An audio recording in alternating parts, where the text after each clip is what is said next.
नमस्कार बंधुरा आज आमी एक सिम्पल रेसिपि निये आपनादेर काछे आबार चले एसेछि। आजके बानाबो डिमेर कषा। एटी रुटी परोटा बा गरम भाते जास्ट असाधारण लागे। तो जदि आमार एई रेसिपिटी आपनादेर भालो लागे तो आमार चैनलके सबस्क्राइब करे आमार पाशे थाकबेन। और जदि भिडियोटी आपनादेर भालो लागे तो अवश्यई लाइक करबेन। तो चलुन भिडियोटा शुरू करा जाक। देखुन प्रथमे आमी कड़ाई जल बसिए निয়েছি। जल गरम हो गेले एखाने आमी 4टे हाঁসের ডিম সিদ্ধ করতে দিয়ে দেব। এদিকে আমি আরেকটা কড়াই বসিয়ে নিয়েছি। এটা দিয়ে দেব আন্দাজ মতন সরষের তেল। তেলটা যখন একটু গরম হয়ে আসবে দিয়ে দেব মিডিয়াম সাইজের দুটো কুচনো পেঁয়াজ। পেঁয়াজটাকে একটু নাড়াচাড়া করে ভেজে নেব। এর মধ্যে দিয়ে দেব দুটো শুকনো লঙ্কা।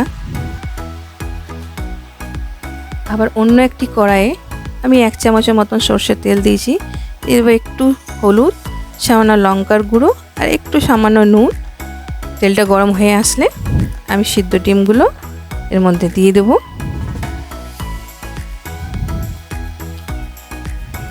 ডিমগুলো দিয়ে আমি একটু নাড়াচাড়া করে ডিমগুলো ফ্রাই করে নেব। দেখুন এইদিকে পেঁয়াজটা আমার অনেকটা ভাজা হয়ে এসছে। এবার নেব একটা মিক্সি, নিয়ে নেব 1 টুকরো আদা, কয়েকটা রসুনের কোয়া, 4টে শুকনো লঙ্কা আর 2টো টমেটো। এটা একটি পেস্ট বানিয়ে নেব। এদিকে ডিমগুলো আমার ভাজা হয়ে গেছে, হালকা লালচে কালার চলে এসেছে। এবার ডিমগুলো আমি তুলে নেব। দেখুন আমার এদিকে পেস্টটাও হয়ে গেছে। এরপর পেঁয়াজগুলো দেখি, পেঁয়াজগুলো আমার অনেকটা ভাজা হয়ে এসছে। এরপর আমি যে পেস্টটা বানালাম সেই পেস্টটা দিয়ে দেবো পেঁয়াজের মধ্যে। একটু নাড়াচাড়া করে এর মধ্যে কিছু গুঁড়ো মশলা আমি অ্যাড করব।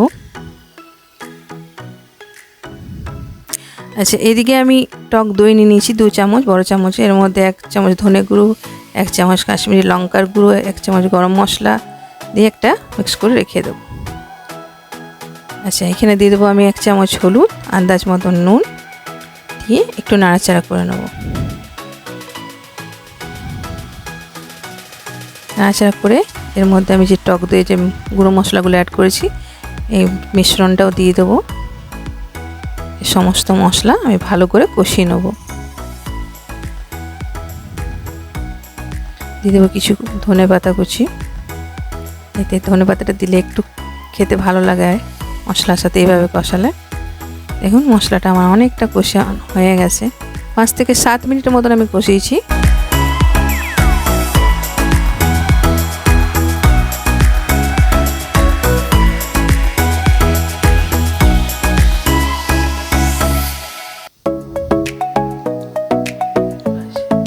এবারে আর একটু মশলাটা নাড়াচাড়া করে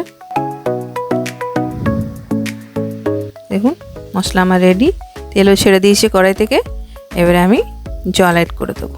আন্দাজ মতন জল দিয়ে দেবো। জল দিয়ে একটু মিক্স করে ফুটতে দেবো। এরপর যে ডিমগুলো ছিল সেই ডিমগুলো আমি গ্রেভির মধ্যে দিয়ে দেবো।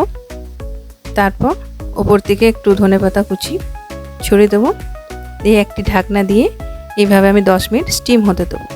দেখুন 10 মিনিট পর আমার গ্রেভি রেডি একদম ডিমের কষা। নামাবার আগে একটু গরম মশলা আর 1 চামচ ঘি দিয়ে আমি সার্ভ করে দেবো।